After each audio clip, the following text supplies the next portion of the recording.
أعوذ بالله من الشيطان الرجيم.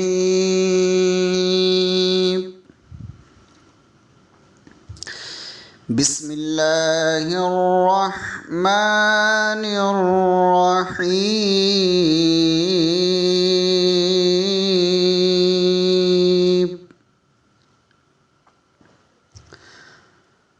وَلَقَدْ يَسَّرْنَا الْقُرْآنَ لِلذِّكْرِ فَهَلْ مِن مُّدَّكِرٍ. صدق اللہ العظیم.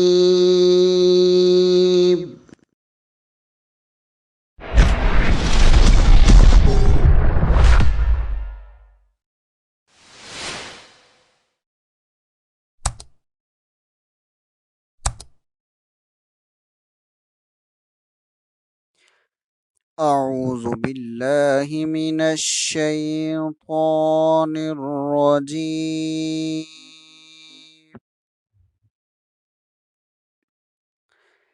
بسم اللہ الرحمن الرحیم.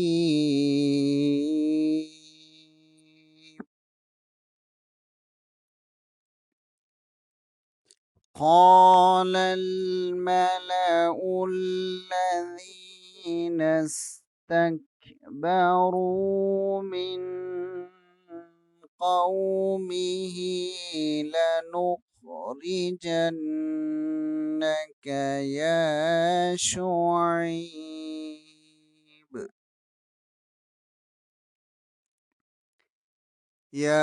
شعيب والذين آمنوا معك من قريتنا أو لتعودن في ملتنا. قال أولو كنا كارهين. صدق اللہ العظیم. پارہ نمبر 9، رکوع نمبر 1. ان انبیاء میں سے حضرت شعیب علیہ السلام کا تذکرہ اور ان کی تعلیمات بطور خلاصہ پیش کیا جا رہا ہے. شعیب علیہ السلام نے فرمایا، اے میری قوم کے لوگو، اللہ کی عبادت کرو، تمہارے پاس تمہارے رب کی نشانی پہنچ چکی ہے.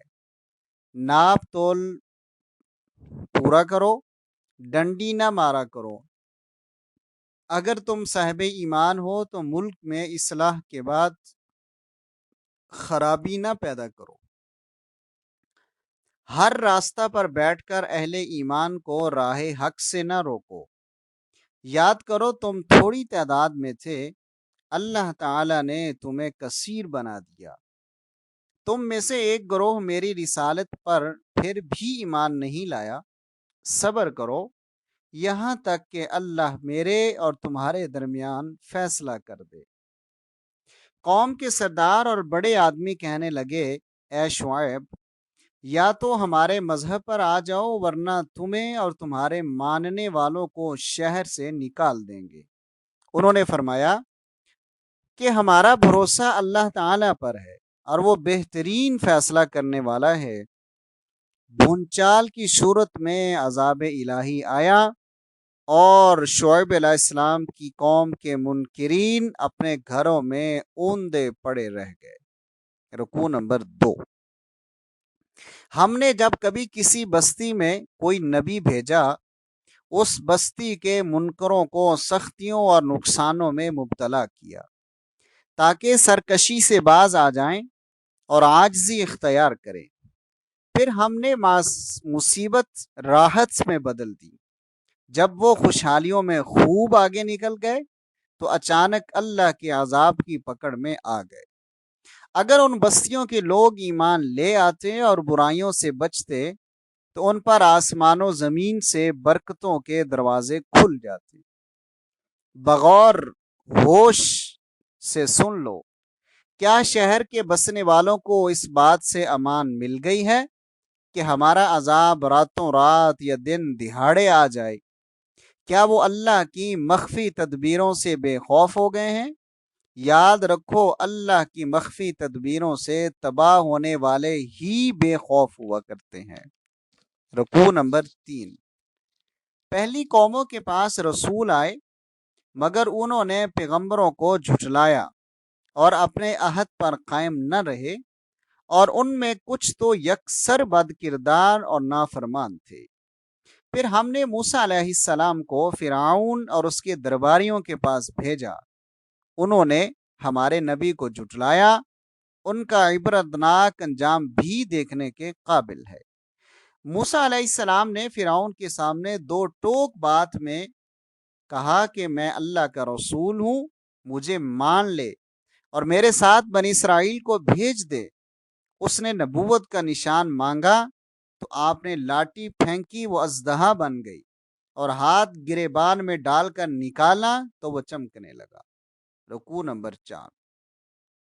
فرعون یہ دونوں معجزات دیکھ کر پریشان ہوا اور اپنے امیروں اور وزیروں سے کہنے لگا کہ موسیٰ علیہ السلام تو بڑا ماہر جادوگر معلوم ہوتا ہے، یہ تمہیں جادو کے زور سے تمہارے ملک سے نکال باہر کرنا چاہتا ہے۔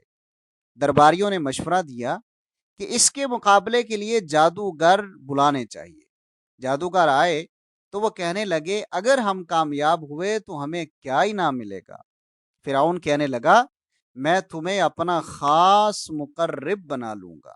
جب مقابلہ ہوا، جادوگروں نے لوگوں کی آنکھوں کو سحر زدہ کر دیا، لوگوں کو رسیاں اور لاٹھیاں سانپ دکھائی دینے لگی۔ ہم نے موسیٰ کو وحی بھیجی کہ اپنی لاٹھی زمین پر ڈالو۔ انہوں نے ایسا ہی کیا، لاٹھی بہت بڑا اژدہا بن کر تمام لاٹھیوں اور رسیوں کو کھا گئی۔ جادوگر مغلوب ہو گئے اور بے ساختہ ایمان لے آئے۔ فرعون نے جادوگروں کو سولی پر چڑھانے اور ہاتھ پاؤں کاٹنے کی دھمکیاں دی، مگر سچا ایمان ایسی روحانی طاقت پیدا کر دیتا ہے کہ دنیا کی کوئی طاقت اسے ہرگز مرعوب نہیں کر سکتی۔ ایمان لانے کے بعد جادوگر ایسے بے پرواہ ہو گئے کہ سخت سے سخت جسمانی عذاب کی دھمکیاں بھی انہیں متزلزل نہ کر سکی۔ رکوع نمبر 5۔ اب فرعون نے بنی اسرائیل کے 9 مولود بچوں کو قتل کرنے کا منصوبہ بنایا۔ موسیٰ علیہ السلام نے قوم سے فرمایا صبر کرو اور اللہ سے مدد مانگو، زمین اللہ کی ہے اور اس کے وارث اس کے پرہیزگار بندے ہی ہوں گے۔ اسرائیلی کہنے لگے کہ موسیٰ آپ کے تشریف لانے سے پہلے بھی ہم ستائے گئے اور آپ کے آنے کے بعد بھی ہمارا وہی حال ہے۔ موسیٰ علیہ السلام نے فرمایا کہ انشاءاللہ جلد ہی اللہ تمہارے دشمن کو ہلاک کرے گا اور تمہیں اس کا جانشین بنائے گا۔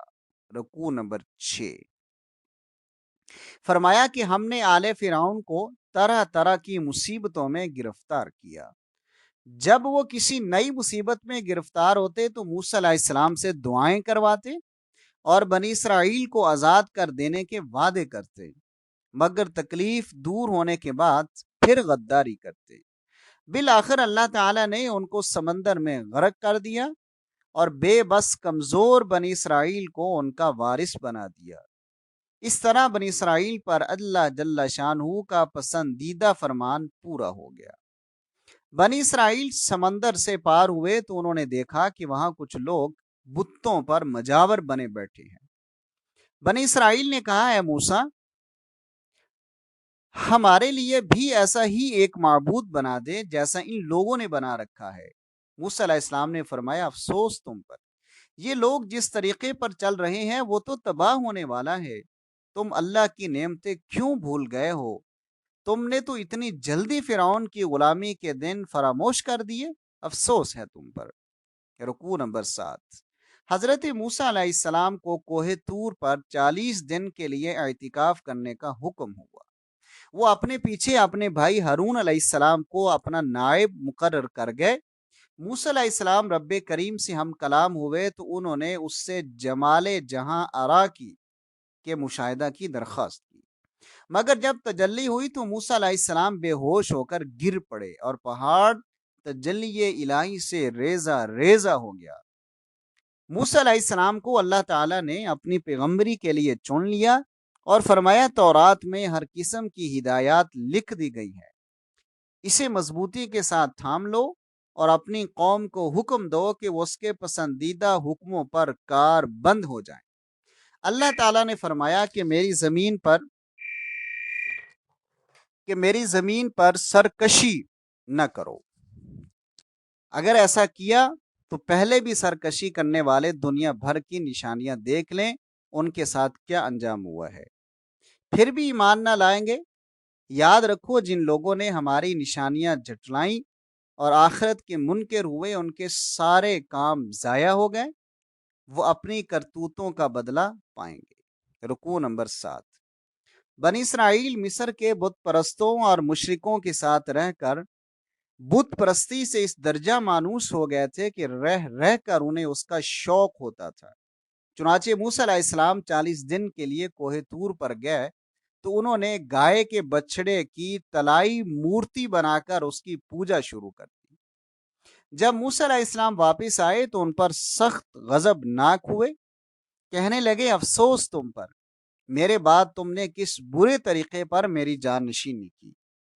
حضرت موسیٰ علیہ السلام سے بھی سخت باز پرس کی۔ حضرت موسیٰ علیہ السلام نے اپنے بھائی ہارون کو جو اپنا نائب مقرر کیا تھا ان سے سخت باز پرس کی۔ انہوں نے عرض کیا کہ میرے ماں جائے بھائی میں کیا کرتا، لوگوں نے مجھے بے حقیقت جانا، قریب تھا کہ وہ مجھے قتل کر ڈالتے، اب آپ میرے ساتھ ایسا سلوک نہ کریں کہ لوگ ہنسیں۔ حضرت موسیٰ علیہ السلام نے کہا اے پروردگار، میرا قصور بخش دے اور میرے بھائی کا بھی، اور ہمیں اپنی رحمت کے سایہ میں داخل فرما، تو ارحم الراحمین ہے۔ رکوع نمبر 9۔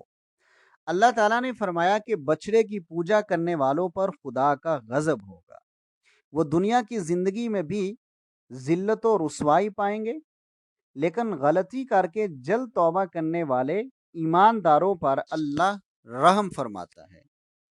جب موسیٰ علیہ السلام کا غصہ اترا تو آپ نے تورات کی تختیاں اٹھا لی۔ تورات میں لوگوں کے لیے ہدایت تھی۔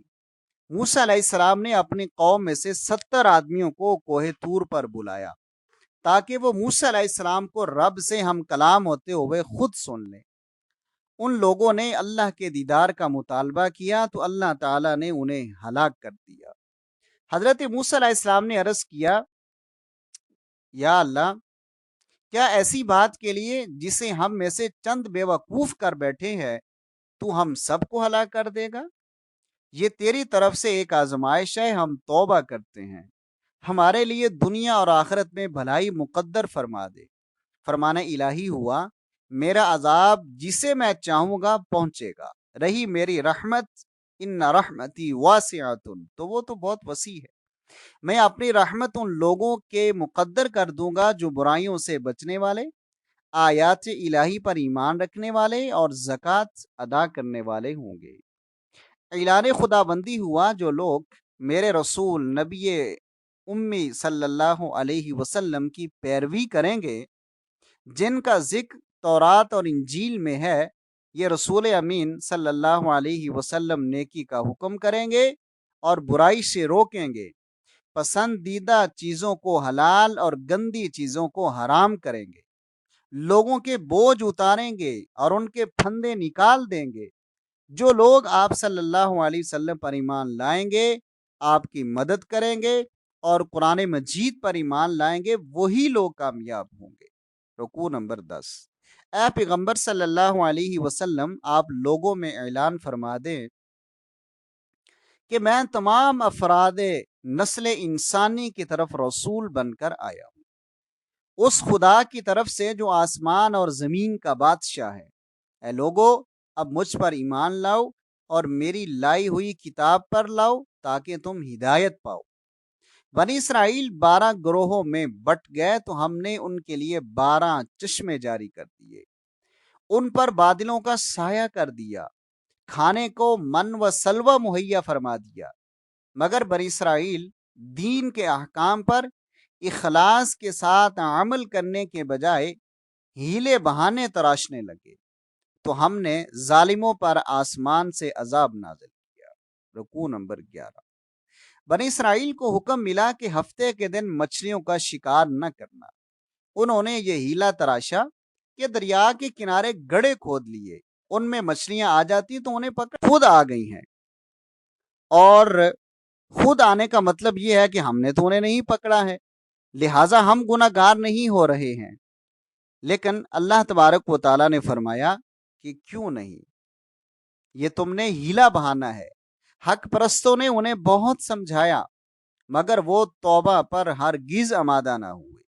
نافرمانی حد سے بڑھ گئی تو انہیں بندر اور سور بنا دیا گیا۔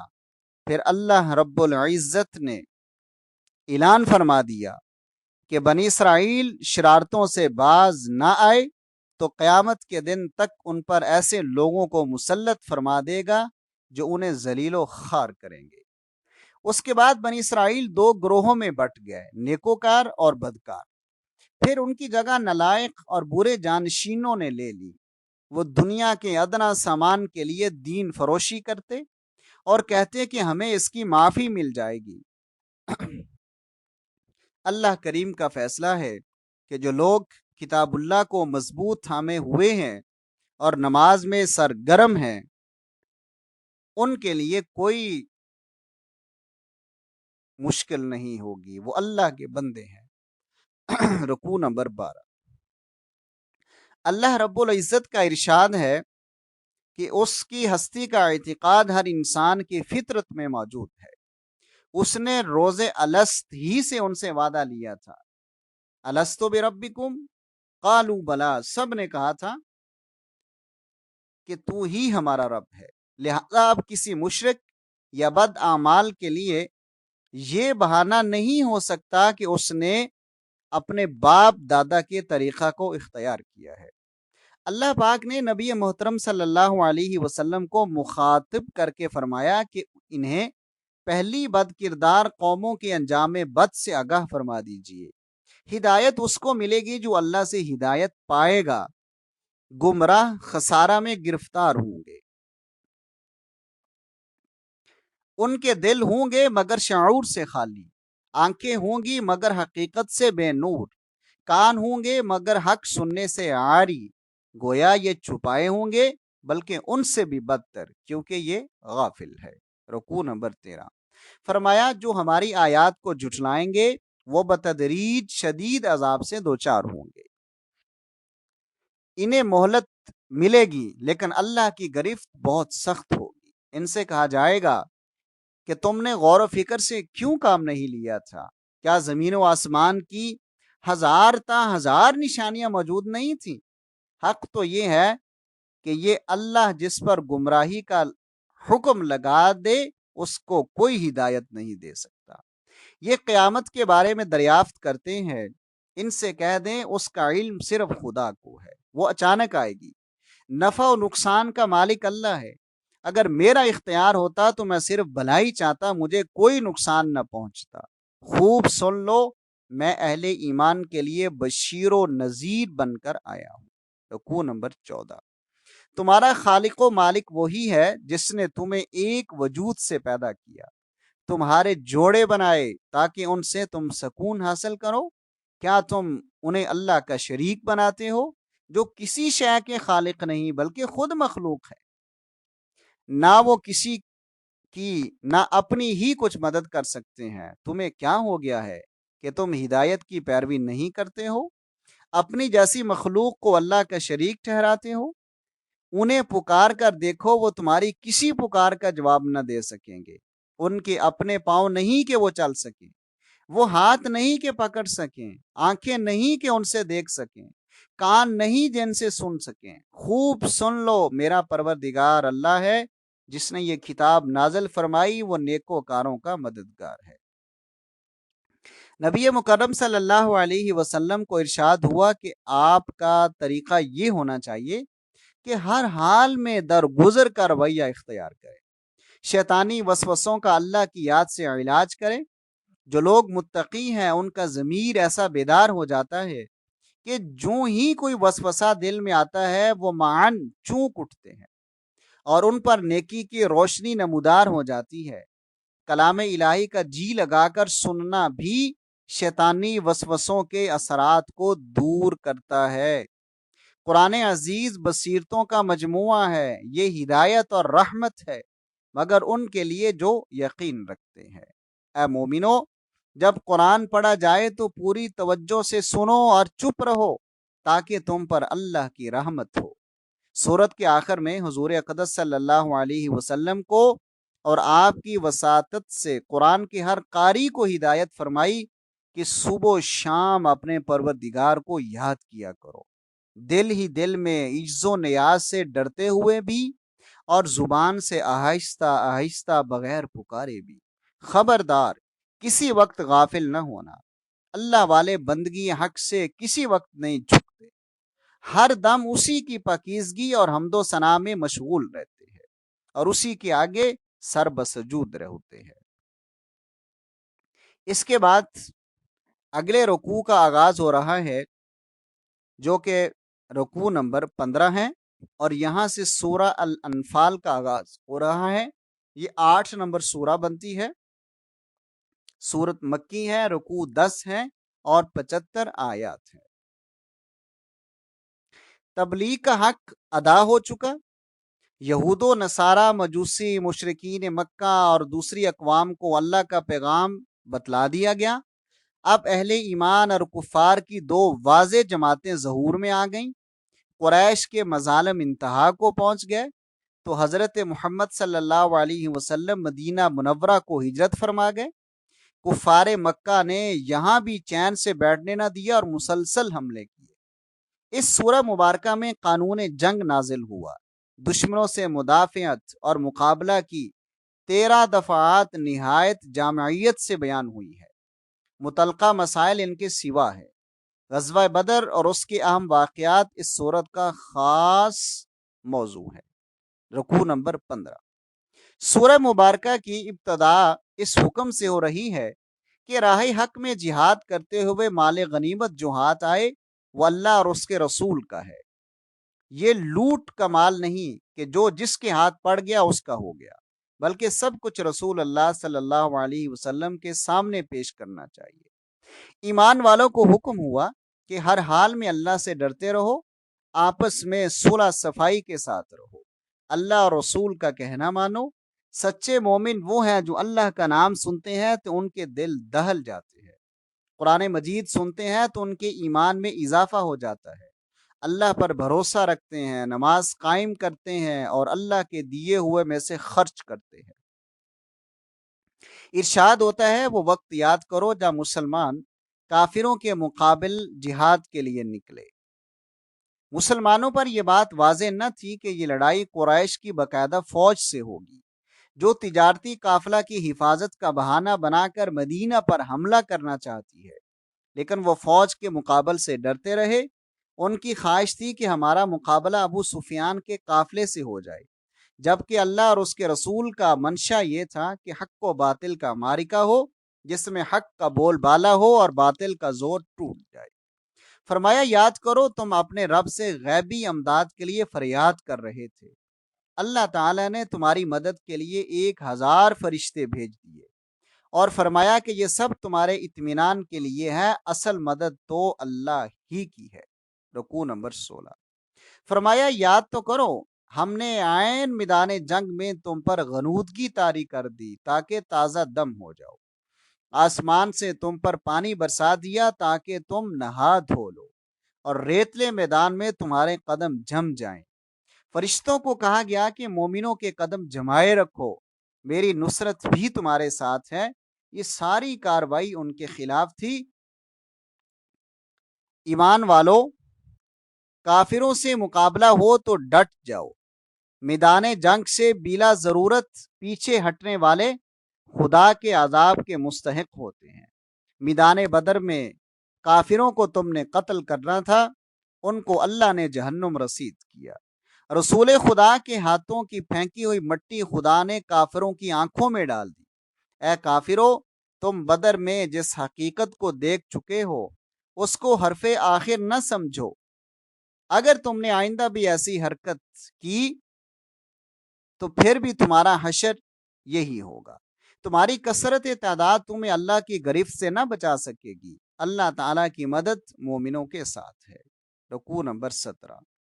مسلمانوں، اللہ رسول کا کہا مانو اور ان لوگوں کی طرح نہ ہو جاؤ جنہوں نے زبان سے تو کہا کہ ہم نے سن لیا ہے، مگر حقیقت یہ تھی کہ وہ سنتے نہ تھے۔ ایسے لوگ خدا کے نزدیک بدترین حیوان ہیں۔ یہ لوگ ہر خیر سے محروم ہیں، ورنہ ان کو اللہ تعالیٰ ضرور سنوا دیتا۔ اے ایمان والو، جب اللہ اور اس کے رسول کوئی حکم دیں تو اسے قبول کر لو۔ رسول کی دعوت تمہارے لیے روح کی زندگی کی دعوت ہے، اسے فوراً قبول کر لو۔ ان فتنوں سے بچو کہ جب ان کی آگ بھڑک اٹھتی ہے تو صرف انہی کو نہیں جلاتی جنہوں نے وہ لگائی ہو، بلکہ سبھی لپیٹ میں آ جاتے ہیں کہ انہوں نے آگ لگانے والے کا ہاتھ کیوں نہیں پکڑا۔ تمہارے مال اور تمہاری اولاد تمہاری آزمائش ہے، اگر تم اس کی آزمائش میں پورے اترے تو بڑے اجر پاؤ گے۔ رکوع نمبر 18۔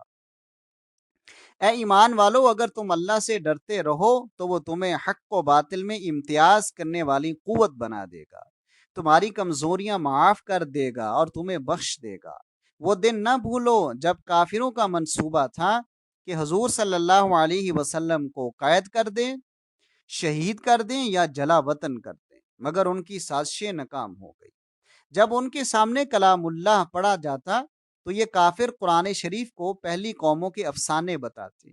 یہ کہا کرتے تھے کہ اے اللہ، اگر یہ قرآن سچا ہے تو پھر ہم پر پتھروں کی بارش نازل کرتے، لیکن آپ اور ایمان والے مکہ میں ان کے درمیان موجود تھے، ان پر عذاب کیسے آ جاتا۔ اب یہ لوگ اللہ بزرگوں برتر کی گرفت سے کیسے بچ سکیں گے؟ یاد تو کرو کہ تم تعداد میں کم تھے، کمزور سمجھے جاتے تھے، تم ڈرتے تھے کہ لوگ تمہیں اڑا کر نہ لے جائیں، تو اللہ کریم نے تمہیں ٹھکانہ دیا، اپنی مدد سے قوت بخشی اور پاکیزہ رزق عطا کیا تاکہ تم شکر گزار بنو۔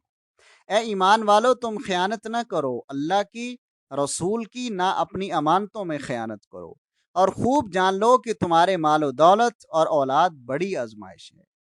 جبکہ اللہ کے بندوں کو مسجد الحرام سے روکتے ہیں، بیت اللہ کے پاس تالیاں بجاتے ہیں اور سیٹیاں بجاتے ہیں، بے شک کفار و مشرکین اپنا مال و دولت اسلام کا راستہ روکنے میں خرچ کر کر دیکھیں، یہ بالآخر مغلوب ہوں گے۔ اللہ تعالیٰ ناپاک کو پاک سے ضرور الگ کرے گا اور ان کا ٹھکانہ جہنم ہوگا۔ وآخر دعوانا ان الحمد للہ رب العالمین۔